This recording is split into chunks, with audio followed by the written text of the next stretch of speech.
अस्सलाम वालेकुम and welcome back to the Idea Lab. मैं हूं आपकी होस्ट आयमा सैयद, एक पीएचडी स्कॉलर, एक मार्केटिंग स्ट्रेटेजिस्ट और एक बिजनेस एंटरप्रेन्योर। अब तक आइडिया लैब ने आपके लिए क्या किया है? आइडिया लैब आपके लिए ऐसे बिजनेस आइडियाज लाया जिनमें आप सीख सकते हैं कि 3,000 से 10,000 रुपए में कारोबार कैसे शुरू होता है, चीजें कहां से लेते हैं, क्लाइंट्स को कैसे पहुंचाते हैं। इसके ऊपर पूरी playlist free of cost available है चैनल पर। इसके अलावा हम ये देखते हैं कि जो companies internationally million, billion and trillion rupees कमाती हैं, वो किस प्रोडक्ट और सर्विस से कमाती हैं और आप उसे स्मॉल स्केल लेवल पर कैसे शुरू कर सकते हैं। आपकी इन्वेस्टमेंट आपके पैसिव अर्निंग का जरिया कैसे बनती है। स्टॉक्स क्या हैं, पीएसएक्स क्या है, पाकिस्तान स्टॉक एक्सचेंज पर आपकी गवर्नमेंट आपके पैसे सेफ कैसे रखती है, और इसके अलावा कंपनीज में इन्वेस्ट करने से पहले उनकी फंडामेंटल टेक्निकल एनालिसिस कैसे की जाती है, फाइनेंशियल स्टेटमेंट्स कैसे पढ़ी जाती हैं। मैं कोई फाइनेंशियल एडवाइजर नहीं, लेकिन मैंने अपनी जर्नी से जो कुछ सीखा आपके साथ शेयर करती हूँ ताकि आप आइडिया लैब के साथ ग्रो कर सकें। अस्सलाम वालेकुम and welcome back to the Idea Lab. और आज हम जिस टॉपिक को कवर करेंगे वो है पोजीशन साइजिंग। ये क्या होता है, कैसे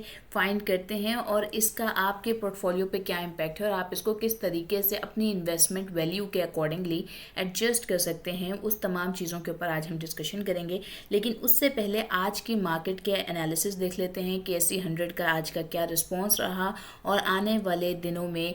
जो है वो किस तरीके की मार्केट ओवरव्यू आपको नज़र आने को मिल सकता है, उसके ऊपर बात कर लेते हैं। तो सबसे पहले तो ये कि आज मार्केट का जो वॉल्यूम था वो फ्राइडे से ज़्यादा था। यह तकरीबन 353 मिलियन था। जो आज वैल्यू ट्रेड हुई वो तकरीबन 32.5 बिलियन थी। मार्केट की लास्ट डे की जो क्लोजिंग थी वो 161,631 थी और आज जो ओपनिंग थी वो तकरीबन 162,827 से ओपनिंग हुई। मार्केट तकरीबन 163 के अराउंड पर ट्रेड होती रही काफ़ी घंटे और उसके बाद जो क्लोजिंग हुई, मतलब मार्केट 163 का जो पॉइंट था उसको ब्रेक तो किया लेकिन उसके ऊपर ज़्यादा देर सस्टेन नहीं कर पाई, यानी आज क्लोजिंग उस पर नहीं दे पाई। और टोटल जो है क्लोजिंग आज की वो 162,803 के ऊपर इसकी क्लोजिंग हुई मार्केट की। कल मार्केट जो है वो तकरीबन 163 के ऊपर आपको सस्टेन करती हुई नज़र आएगी। अगर इस पॉइंट से मार्केट जो है वो तकरीबन आपको 165 का जो लेवल है उसको अगर ब्रेक करती हुई नज़र आती है तो और उसको मेंटेन भी कर लेती है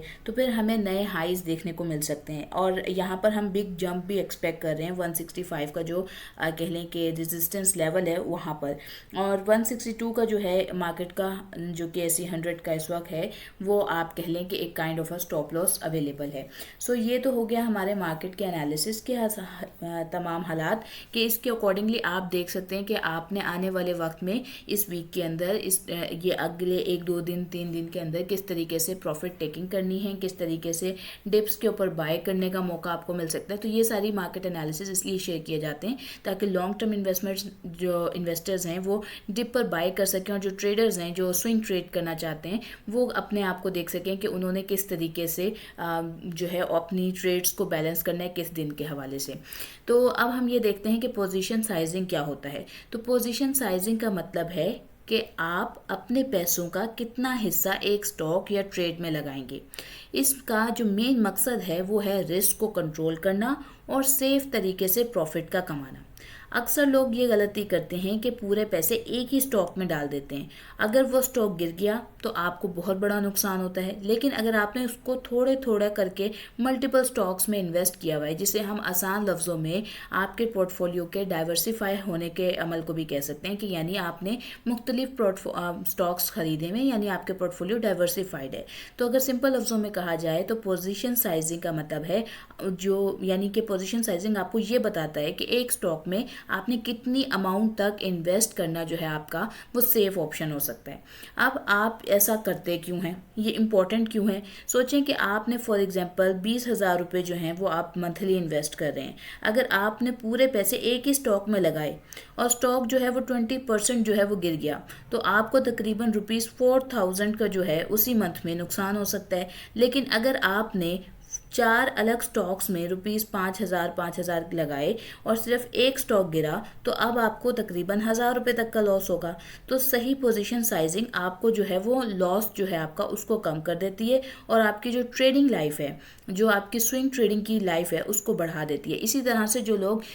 लॉन्ग टर्म इन्वेस्टमेंट करते हैं उनको मेरा एक मशवरा ये भी है कि जो आपका स्टॉप लॉस होता है वो आप 1 या 2% या 3% पे ना लगाया करें, क्योंकि जो लॉन्ग टर्म इन्वेस्टर है और जो मंथली इन्वेस्ट इन्वेस्ट कर रहे हैं, जो ETFs में या फिर कह लें कि KMI 30 के पोर्टफोलियो को फॉलो कर रहे हैं, उनके पास वो डेली वो अपने जॉबियंस होते हैं, वो डेली नहीं देख रहे होते हैं स्टॉक मार्केट को सुबह से शाम। अगर आपका स्टॉप लॉस 1% या 2% पे और किसी एक सर्टेन अनसर्टेनिटी की वजह से, कंपनी फंडामेंटली स्ट्रांग रहेगी, अगर एकदम से कोई इन्फ्लुएंस आया और बाइंग प्रेशर देखा गया और उसकी वजह से आपका स्टॉप लॉस हिट हो गया तो आपने उसको चेक नहीं किया फिर, तो देन ऑब्वियसली आपको नुकसान हो सकता है। तो आप अपना जो स्टॉप लॉस है उसको उसके अकॉर्डिंगली जो है बैलेंस करेंगे। और यानी आपको बहुत करीब का जो स्टॉप लॉस है, ये बात मैंने पहले भी कही है कि आपको स्टॉप लॉस जब भी लगाना है वो बहुत करीब का ना लगाएं। लॉन्ग टर्म इन्वेस्टर्स उसको थोड़ा सा बढ़ा कर लगाएं, क्योंकि वो लॉन्ग टर्म में अगर आपने फंडामेंटल कंपनीज KMI 30 जैसी कंपनीज में इन्वेस्ट किया तो उसने रिकवर कर जाना है। कोई मैक्रो इन्फ्लुएंस भी आ गया, कोई वॉर का इन्फ्लुएंस भी आ गया, तब भी आपके स्टॉक्स इम्पैक्ट ना हो, इस तरह का स्टॉप लॉस आपने अपनी मर्जी से एडजस्ट करना है। अब हम फिलहाल पोजीशन साइजिंग के ऊपर क्योंकि बात कर रहे थे तो मैं उसी टॉपिक पे रहूंगी कि हम अब ये देखेंगे कि स्टेप बाय स्टेप आप किस तरीके से कैलकुलेट कर सकते हैं कि जो आपके स्टॉक्स हैं उसके अंदर आपको, अगर आप 20,000 रुपये इन्वेस्ट कर रहे हैं तो उसके हिसाब से आपने अपनी पोजीशन साइजिंग को कैसे बैलेंस करना है। तो सबसे पहला तो स्टेप यही है कि आपके पास टोटल पैसे कितने हैं, आपने वो देख लेने। अब ये आपने ना यहाँ पर क्या करना है, आपने अगर फॉर एग्जाम्पल आप 10,000 इन्वेस्ट करते हैं, फॉर एग्जाम्पल आप 50,000 इन्वेस्ट करते हैं, 1 लाख, आप 1 लाख इन्वेस्ट कर रहे हैं, 2 लाख पर मंथ इन्वेस्ट कर रहे हैं, तो आपने वो वैल्यू अपने हिसाब से, अपनी पोर्टफोलियो के हिसाब से चेंज करते जानी है। हम यहाँ एग्जांपल में ले लेते हैं कि एक पर्सन है जो ₹20,000 जो है वो पर मंथ इन्वेस्ट कर रहा है PSX के अंदर, ठीक हो गया। अब उसका जो कैपिटल है वो 20,000 हो गया। अब वो रिस्क कितना बर्दाश्त कर रहा है अपनी हर ट्रेड के ऊपर, ये भी आपका, अब लॉन्ग टर्म वालों के लिए ये जो रिस्क है वो डिफरेंट है, जो स्विंग ट्रेडर्स हैं उनके लिए डिफरेंट है। जो स्विंग ट्रेडर्स होते हैं वो मोस्टली जो अपनी उनकी ट्रेड होती है उसके ऊपर तकरीबन 1 से 2% का वो कह लें कि एक किस्म का जो नुकसान है वो बर्दाश्त कर रहे होते हैं, क्योंकि उन्होंने फ्रीक्वेंट ट्रेडिंग करनी होती है। लॉन्ग टर्म इन्वेस्टर्स को इस बात की टेंशन नहीं होती और प्रेफर भी यही करना चाहिए कि आपका जो 70 to 80% का पोर्टफोलियो है वो लॉन्ग टर्म के हिसाब से हो। और जो लोग long term plus swing trade करना चाहते हैं उसको कब शुरू करना चाहिए, कैसे बैलेंस करना चाहिए, इसके ऊपर हमने एक डिटेल वीडियो बनाई थी कि आपको कब कितने महीनों के बाद जो है वो स्विंग ट्रेड प्लस आपका लॉन्ग टर्म पोर्टफोलियो हो, आप अपनी इन्वेस्टमेंट को किस तरीके से बैलेंस आउट करेंगे, वो सारी चीज़ें हम पिछली वीडियोज़ में डिस्कस कर चुके हैं। अब अगर हम ये बात करें कि आपने फॉर एग्जाम्पल अगर आपका पोर्टफोलियो ₹20,000 का है और आप 1% का मान लेते हैं, अब आप इसको जो 1% है ये जो रिस्क है तो वो तकरीबन ₹200 बनता है और 2% तकरीबन ₹400 बनता है रिस्क। अब आप यहाँ पर क्या करेंगे, जैसे आपने 20,000 रुपये में अपने हिसाब से चेंजेस किए कि अगर आप 10,000 से 1 लाख या 2 लाख जो भी आप इन्वेस्ट करें वो वैल्यू आपने अपने हिसाब से एडजस्ट की, इसी तरह जो आपकी रिस्क की वैल्यू है वो भी आप अपने हिसाब से चेंज करेंगे कि यानी आप 10% रिस्क ले सकते हैं, आप 20% ले सकते हैं, आप 30% ले सकते हैं, तो वहाँ आप वो अपनी अमाउंट का वो वैल्यू यहाँ पर लिखते जाएंगे। अब उसके बाद आप क्या करेंगे, फिर आप ये देखेंगे कि आप स्टॉप लॉस क्या लगाने वाले हैं। स्टॉप लॉस वो प्राइस होती है जहां आप स्टॉक बेच देने, यानी कि अगर आपका कह लें कि लॉस में जा रही है कोई चीज़ तो वहाँ पे वो खुद ब खुद वो ऑटोमेटिकली हिट हो जाता है और आपके जो कह लें कि स्टॉक्स हैं वो मार्केट के लिए अवेलेबल हो जाते हैं। तो फॉर एग्जांपल कि आपने एक स्टॉक X जो है वो 120 रुपीज़ पर ख़रीदा है और आपने उसका स्टॉप लॉस 114 लगा दिया है, तो यानी आप ₹6 का जो डिफरेंस है वो पर शेयर पर बर्दाश्त करने के लिए तैयार हैं कि अगर ₹6 का नुकसान होता है तो मुझे फ़र्क नहीं पड़ रहा, तो आप ये मान कर चल रहे हैं। तो अब आप ये स्टॉप लॉस की वैल्यू को भी अपने अकॉर्डिंगली चेंज कर लेंगे। अब आ जाता है मेन फार्मूला जहां आप पोजीशन साइज को कैलकुलेट करेंगे। आप इसको फाइंड कैसे करेंगे? सो आप पोजीशन साइज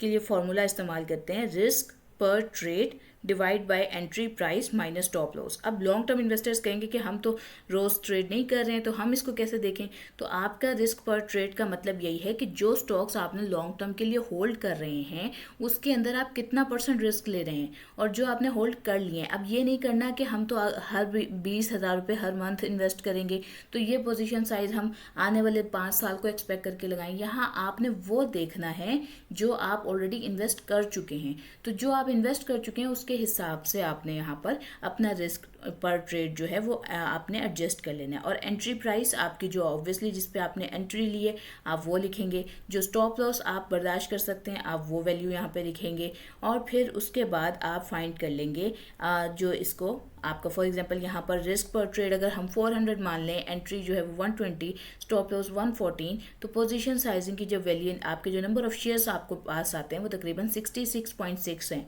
अब ये शेयर्स का क्या मतलब है? मतलब ये है कि ये जो 66 शेयर्स हैं एक्स स्टॉक के, ये शेयर्स सेफ समझे जा रहे हैं कि उस पर्टिकुलर वैल्यू के ऊपर पोजीशन साइज जो है ये आपको बता रहा है कि इतने शेयर्स जो हैं वो आप खरीद सकते हैं, जिस पे आपको मैक्सिमम तो कि नहीं लेकिन एक मीडियम लेवल का कह लें कि बेनिफिट हासिल हो सकता है। अब इसके अंदर जो है वॉलेटिलिटी को आप किस तरीके से देखते हैं। स्टेबल स्टॉक्स जो होते हैं जैसे OGDC हो गया, HUBC हो गया, PPL हो गया, इनमें थोड़ा ज़्यादा इन्वेस्ट कर सकते हैं आप। वॉलेटाइल स्टॉक्स जो हैं जो फास्ट मूविंग होते हैं उनके अंदर मतलब इनके जो स्टॉक्स की आपका पोर्शन है उसको आप ज़्यादा रख सकते हैं। स्टेबल स्टॉक्स जो स्टॉक्स हैं उनका, जो वॉलेटाइल स्टॉक्स हैं उसका जो पोर्शन साइज है उसको आप रिड्यूस कर सकते हैं हाफ पर या 1/3 के ऊपर। तो इससे क्या होगा कि जो आपको टोटल पोर्टफोलियो है वो एक लो रिस्क पोर्टफोलियो बन जाएगा। अब अगर फॉर एग्जांपल यहाँ पर हम ये भी समझ सकते हैं कि आप मुख्तलिफ सेक्टर देख लें, आप एनर्जी हो गया, पावर हो गया, फर्टिलाइज़र हो गया, और उसमें फिर आपने एक एक स्टॉक भी अगर देख लें, OGDC हो गया, HUBC हो गया, फातिमा फर्टिलाइज़र हो गया, सो अब आपने उसका अपना रिस्क लिख लेना है उसके सामने। उसके बाद आपने अपना एंट्री का जो स्टॉप लॉस हो गया वो आपने डिफरेंस वो लिख लेना है, पोजीशन फिर आप अपनी एडजस्ट कर लेंगे और उसके आगे अपनी टोटल प्राइस। तो इस तरीके से आप अपने पूरे पोर्टफोलियो को बैलेंस करके चल सकते हैं। आपके पास मैनेज हो रहा होगा कि मैं ओवर द टाइम पीरियड कितने स्टॉक्स जो है वो पर मंथ मुझे ख़रीदने हैं, और जो अगर लॉन्ग टर्म इन्वेस्टर्स हैं उनको पता होगा कि ओके मैंने 66 शेयर्स जो हैं पर मंथ जो है इस कंपनी के स्टॉक्स खरीदने हैं, 80 शेयर्स इसके खरीदने हैं, 100 इसके खरीदने हैं, और इसके लिए मुझे इतने पैसे दरकार हो सकते हैं, या मतलब ये मेरी एंट्री लेवल्स अगर मैं बैलेंस कर रहा हूँ तो मुझे इस तरीके से चलना है। तो ये आपको जो है एक डाइवर्सिफिकेशन भी देगा और पोजीशन साइजिंग भी प्रोवाइड करेगा। लॉन्ग टर्म इन्वेस्टर्स के लिए एक बात और कर दूं कि अगर आप इन्वेस्टर के तौर पे एक्ट कर रहे हैं, ट्रेडर के तौर पे एक्ट नहीं कर रहे हैं, तो आपने अपने स्टॉक का जो कह लें कि 10 से 15% तक का जो पैसे हैं ना वो उसके अंदर आप जो है उसको बैलेंस कर सकते हैं। मिसाल के तौर पर कि आपने 1 लाख का पोर्टफोलियो बनाया, 10 से 15,000 आप एक स्टॉक में रखें। आप टोटल 6 से 8 अगर आपका जैसे ना अमाउंट, अब देखें अगर आपकी अमाउंट 20,000 है तो और आप अगर 15 कंपनीज में इन्वेस्ट कर रहे हैं या 20 कंपनीज में इन्वेस्ट कर रहे हैं, तो आप ये एक्सपेक्ट नहीं कर सकते हैं कि आप जब उस शेयर्स को बेचेंगे 1 साल के बाद तो आपको, या आप उसको 6 मंथ्स के बाद बेचेंगे या आप 3 मंथ्स के बाद बेचेंगे, तो आपको 35% का भी अगर एडवांटेज दिखा रहे हैं ना कि आपको फ़ायदा हुआ है, तो वो तकरीबन आपका 1,000 रुपये, 1,500 रुपये, 2,000 रुपये बन रहा होगा, जिसका आपको कोई ख़ास बेनिफिट नहीं है। सो आपको इन चीज़ों को देखना होगा कि आपने शुरू में 6 से 5 या 6 कंपनीज जो आप मेज़ान इंडेक्स में से देख सकते हैं, अगर आप बिगिनर हैं, आपके फंडामेंटल एनालिसिस आप नहीं कर रहे हैं, तो आपके MI30 में से देख सकते हैं कंपनीज को, और उनमें आप जो है उनमें से टॉप की अच्छी कंपनीज की 3 से 5, 6 मैक्सिमम 6 या 8 कंपनीज आप सिलेक्ट कर लें, और उसमें फिर आप अपनी डाइवर्सिफिकेशन करते जाएं। और पर कंपनी में स्टार्टिंग में जो आपका पोर्टफोलियो है, आप अगर 20,000 रुपये इन्वेस्ट करते हैं तो आप क्या करें, अगर आप 1 लाख इन्वेस्ट कर रहे हैं तो आप 10 से 15,000 रुपये पर मंथ एक स्टॉक के अंदर डालते रहें। इस तरीके से आपका जो डाइवर्सिफाइड पोर्टफोलियो होगा वो लॉन्ग टर्म के लिए एक अच्छी पोजीशन साइजिंग के साथ तैयार होगा, जिसके बाद आप किसी भी स्टॉक के अंदर 1 ईयर के बाद, 2 ईयर के बाद आप इस लेवल पर होंगे कि आप उसमें से जब भी एग्जिट लेंगे अपने किसी कह लें कि गोल को अचीव करने के लिए, तो फिर आपके पास एक अच्छी अमाउंट आपके पास होगी। लेकिन मोस्टली जो आपके लॉन्ग टर्म स्टॉक्स होते हैं वो आप उन, और अगर आप KMI30 के साथ चल रहे हैं, आप ETF के थ्रू चल रहे हैं, आप मेज़ान का जो इंडेक्स है उसको फॉलो करें, सो ये वो स्टॉक्स हैं जो आपको डिविडेंड भी दे रहे होते हैं, तो इनको होल्ड करना ज़्यादा बेनिफिशियल है रादर देन कि आप इनसे कैपिटल गेन लेकर एग्जिट कर जाएं। तो ये वो स्टॉक्स हैं जिनको आप 10 से 12 साल तक का भी सोच के चलें ताकि आपको ज़्यादा बेनिफिट मिले। अब अगर हम स्विंग या शॉर्ट टर्म ट्रेडिंग के हवाले से बात करें तो वहाँ पे मोस्टली क्या होता है, वहाँ आप 10 से 20% का स्टॉप लॉस नहीं लगा सकते, क्योंकि मोस्ट ऑफ द टाइम जो स्विंग ट्रेडर्स होते हैं वो ऐसे स्टॉक्स में इन्वेस्ट कर रहे होते हैं जो कि पैनी स्टॉक्स होते हैं, जिनके अंदर जो रिस्क लेवल होता है वो अगर आप इतना ज़्यादा लगाएंगे तो उसमें कह लें कि लॉस बहुत ज़्यादा हो सकता है और रिकवरी बहुत कम हो सकती है, क्योंकि ये जो वॉलेटाइल स्टॉक्स होते हैं या कह लें कि जो पेनी स्टॉक्स होते हैं, इनके फंडामेंटल्स बहुत बार जो है वो वीक होते हैं और वो मोस्टली एक ही वैल्यू के अराउंड पे एक सपोर्ट और रेजिस्टेंस जोन के बीच में ही कंटिन्यूसली ट्रेड हो रहे होते हैं। तो इन चीज़ों को भी आपने देख के चलना है। अगर आप जो है अगर 10 ट्रेड्स में आपकी 6 प्रॉफिटेबल रही हैं, 4 लॉस वाली रही हैं, तो भी ओवरऑल प्रॉफिट मिलेगा, क्योंकि आप हर लॉस को छोटा करते जा रहे हैं। तो आपने डाइवर्सिफाई करना है और अपने उसके हिसाब से स्मॉल लॉसेस और बिग विंस को मिलाकर आपने लॉन्ग टर्म सक्सेस को प्लान करना है अपने लिए। अब इसमें आपको मुख्तलिफ लोगों को जो टूल्स आपके लिए अहमियत रखते हैं वो CDC इन्वेस्टर पोर्टल है, वहाँ से आप अपने पोर्टफोलियो की परसेंटेजेस जो है वहाँ चेक कर सकते हैं कि वो पूरा एक चार्ट टाइप आपके पास बन जाता है वहाँ पर कि आपके किस सेक्टर में कितनी इन्वेस्टमेंट हो रखी है। और इसके अलावा आप जो है वॉलेटिलिटी के लिए PSX की मार्केट को विजिट कर सकते हैं, ट्रेडिंग व्यू देख सकते हैं आपको, जहाँ पे आप स्टॉप लॉस, रिस्क और ये सारी चीज़ें। अब अगर हम कुछ टिप्स की बात कर लें तो स्टॉप लॉस हमेशा पहले डिसाइड करें। प्रॉफिट में जब भी आपने देखना है ना, तो वो आपने ये देखना है आपको प्रॉफिट कितना ज़्यादा होगा, ये आपके पोजीशन साइज के ऊपर डिपेंड कर रहा है। यानी अगर आपने किसी कंपनी के 10 शेयर लिए हुए हैं और वो 40% के भी प्रॉफिट पे गई है, तो वो आपके उसको बेचना आपके लिए प्रॉफिटेबल नहीं है। और अगर आपने किसी कंपनी के 100 शेयर्स खरीदे हैं, 200 शेयर्स खरीदे हैं, 300 शेयर्स खरीदे हैं, अब वो 30-40% पे गई है, तो वहाँ वो आपके लिए प्रॉफिटेबल है। तो जिन लोगों की इन्वेस्टमेंट 10,000 20,000 रुपये, वो ये सोचकर कभी भी ना चलें कि मैंने ये 20,000 रुपये 3 महीने इन्वेस्ट करने और फिर मैं अपना पोर्टफोलियो बेच दूंगा। आपको कोई खास प्रॉफिट नहीं होगा, आप ज़्यादा से ज़्यादा मैक्सिमम 6-7-8 हज़ार रुपये लेके निकलेंगे। आपको इसको लॉन्ग टर्म के अंदर लेके जाना होगा ताकि आपके जो प्रॉफिट्स हैं वो इंक्रीज कर सकें, आपके पास जो डिविडेंड आए उनको कंपाउंडिंग में करें ताकि आपको फ़ायदा मिले, और आप उसको 10 से 15% जो है वो पर स्टॉक के हिसाब से पोर्टफोलियो को डिज़ाइन करते जाएं, पर स्टॉक के हिसाब से यानी। और जो वॉलेटाइल स्टॉक्स हैं उसमें पोजीशन को कम रखें एज़ कम्पेयर उन स्टॉक्स के जो फंडामेंटली स्ट्रॉन्ग हैं और इंडेक्सेस के अंदर मौजूद हैं। और आप बहुत सारी ट्रेडिंग ऐप्स हैं जैसे कि स्टैंडर्ड कैपिटल सिक्योरिटीज़ की भी हैं, आप उसमें देखें तो आपको, आप किसी स्टॉक को ओपन करते हैं तो वो आपको दिखा देता है कि ये कौन कौन से इंडेक्स में मौजूद है, तो उससे आपको उसका कॉन्फिडेंस लेवल मिल जाता है कि ओके फंडामेंटल कंपनी है, तो अभी इतने सारे अगर KMI 30 में भी मौजूद है, KSE 100 में भी मौजूद है, मेज़ान इंडेक्स में भी मौजूद है, किसी और इंडेक्स में भी, HBL इंडेक्स में भी मौजूद है, तो इसका मतलब ये है कि कंपनी बहुत अच्छी है और सब लोग उसमें कॉन्फिडेंस रख रहे हैं, बहुत सारे बैंक्स उसमें कॉन्फिडेंस रख रहे हैं उसमें, और वो जो पाकिस्तान की इकोनॉमी है उसमें बहुत अच्छे लेवल पे कंट्रीब्यूट कर रही है, तो फिर उसके हिसाब से जो है आपका कॉन्फिडेंस लेवल उस कंपनी में ज़्यादा होना चाहिए। तो और हर कुछ महीने के बाद जो है ना आपने अपने पोजीशन साइज़ को दोबारा कैलकुलेट करना है, उसको देखना है, उसको बैलेंस करना है ताकि आप उसके हिसाब से जो है इन्वेस्टमेंट करें। अब अगर हम यहाँ पर एक छोटी सी एग्जांपल को देख लें कि फॉर एग्जांपल आपने फर्स्ट मंथ में 20,000 रुपये इन्वेस्ट किए, तो अब आपने ये नहीं करना कि आपने पहले महीने में 10 कंपनी सेलेक्ट कर ली हैं। आपने KMI 30 फॉर एग्जाम्पल आप KMI 30 में इन्वेस्ट कर रहे हैं और आपने उसमें से 2 स्टॉक्स ले लेने हैं, और अब आपने आपका जो रिस्क का है, अगर आप ट्रेड के लिए आ रहे हैं तो 1 से 2%, अगर आप लॉन्ग टर्म इन्वेस्टर हैं तो फिर आप उसको 10-20% के रिस्क को देख लीजिएगा, वो आपका अपनी पर्सनल चॉइस है, और उसके हिसाब से फिर आप अपने पोजीशन साइज को देखेंगे। फिर नेक्स्ट अगर फॉर एग्जांपल अब आपको 3 मंथ्स गुजर चुके हैं तो अब आपका पोर्टफोलियो ऑब्वियसली 60,000 का है, तब आप 4 से 5 स्टॉक्स की तरफ मूव कर जाएं, और उसी तरह से आप अपने रिस्क को देखें, और अब आपका जो पोजीशन साइज है वो मीडियम में होगा। अब आप जब 6 महीने बाद देखते हैं अगर वो आपका पोर्टफोलियो 1,20,000 तक पे है, तो अब आप जो है वो 6 से 8 स्टॉक्स की तरफ मूव करें और उसको लार्जर करें और डाइवर्सिफाई करें। तो इस तरीके से आप आहिस्ता आहिस्ता अपने पोर्टफोलियो के अंदर कंपनीज को ऐड करें। फर्स्ट डे पर 5,000 रुपये के अंदर और या 10,000 रुपये के अंदर 10-12 कंपनीज डालना आपको फ़ायदेमंद नहीं हो सकती। और अगर क्योंकि देखें